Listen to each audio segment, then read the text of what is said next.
Hey guys, how's it going? So in today's video, I want to talk about the correlation between vitamin D deficiency and the severity of COVID-19 infection. So a very interesting research paper was published by Israeli scientists on Feb 3rd. So that's yesterday as of taping this video. And this is one of the largest and most comprehensive study that has been performed on COVID-19 patients. So this study is publicly available and I have linked the research paper in the video description below. There is no paywall, so you can access this paper, and it's a very detailed paper with very thorough analysis, and they have done a very detailed statistical analysis of the data. So here is the paper: pre-infection 25 hydroxy vitamin D3. This is the vitamin D serum level in the blood and its association with severity of COVID-19 illness. So this is a retrospective study and it examines the relationship between pre-infection serum levels in the blood and the severity and mortality of COVID-19 disease. So this study was performed between April 7th, 2020 and Feb 4th, 2021. So that means bulk of the study was done at the time interval when there was no COVID-19 vaccine. So here are the results of this study. Patients with vitamin D deficiency, which is defined as less than 20 nanograms per milliliter, they were found to be 14 times more likely to severely fall sick because of COVID-19 infection compared to patients who had their vitamin D serum level above 40. Now this study, personally for me, this is very interesting. A couple of years back, I was diagnosed with a severe vitamin D deficiency and my vitamin D serum level was actually 12. So it was way below 20. So the good thing is my vitamin D serum levels, I was able to elevate them to around 50 before COVID hit. So honestly, I cannot imagine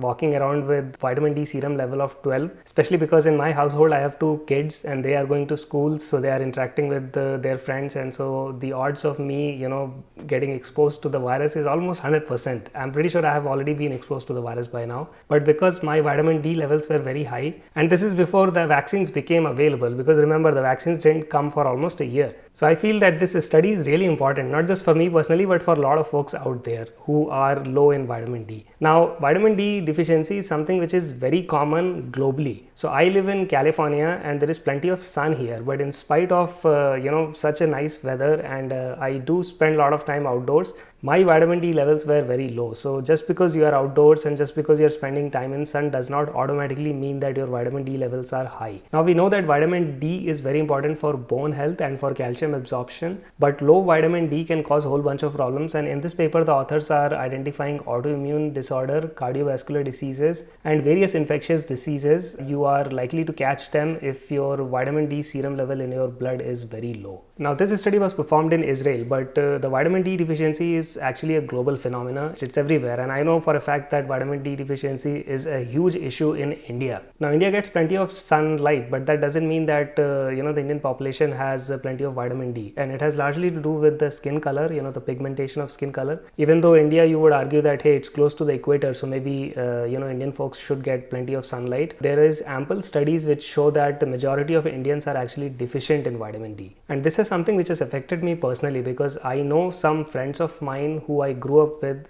back in India. One particular friend of mine who was residing in India last year, unfortunately he contracted COVID and he passed away. And that came as a huge shock to me because he was my age and I did not expect someone who was young and healthy to basically lose the battle when they got COVID-19. And now I don't know whether he had vitamin D deficiency or not. It's possible that that was one of the reasons, because this guy was healthy. He was not obese, he didn't have any underlying medical condition, but unfortunately he contracted COVID last year and in less than a couple of weeks he passed away. So this is something which I'm sure it has affected you guys. A lot of people have lost someone, a friend or a family member to COVID-19. And this is, vitamin D, it's such a easy and cheap thing that all of us can do. Go to your doctor, ask your doctor to give you a vitamin D test and measure your vitamin D serum levels. And if you are low in vitamin D, then, start taking vitamin D supplements. It's not complicated and it is something which will make a huge difference. Now, authors here point to this meta-analysis of randomized controlled trials that were conducted between 2007 and 2020, and the result of this was that people who had vitamin D deficiency, they had problems with breathing and diseases which affect our lungs and our the entire respiratory system, and obviously COVID-19 is one of those diseases. So here are three graphs which show the result of this study. So let's take a look at the first graph, which is for patients who are less than 50 years old.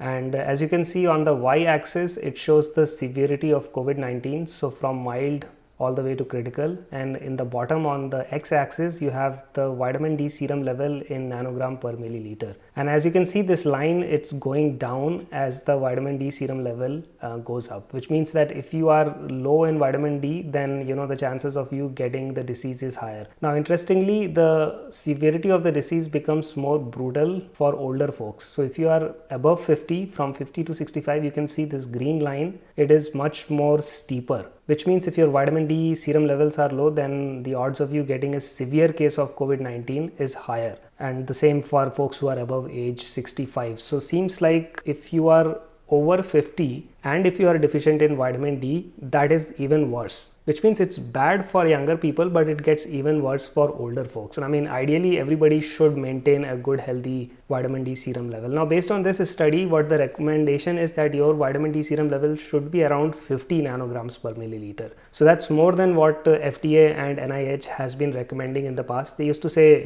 anything above 30 is fine, but that was only for the healthy bones and calcium absorption. Now we know that vitamin D is actually helping our immune system and it's helping us fight diseases like COVID-19. So everybody should target 50 nanograms per milliliter of vitamin D. Now personally for me, what I found out was after I was able to raise my vitamin D serum level to 50, I need around 7,000 IUs of vitamin D3 daily to maintain my 50 nanogram per milliliter blood serum level. Now this is true for me, but it's not a universal thing. So you should not just assume that you also need 7,000 IUs of vitamin D3. So the best option for you is to go talk to your doctor, get a blood test, and then accordingly you can figure out what is the right dosage for you. Now we know that low vitamin D actually impacts your immune system, and especially diseases which affect your lungs, they tend to get much more severe in people who have low vitamin D. So this is something which is serious, and that's my advice to all of you guys. By the way, vitamin D3 is not the only vitamin that you should be taking. Ideally, for better absorption of vitamin D3, it needs to be combined with certain other vitamins like vitamin K2 and magnesium. So if you want to learn more about that, check out this video over here where I talk about all the different vitamins that I am taking, which my doctor had recommended to me, and I think you will find this video very useful. So go ahead and watch that video, and I will see you guys over there. Bye.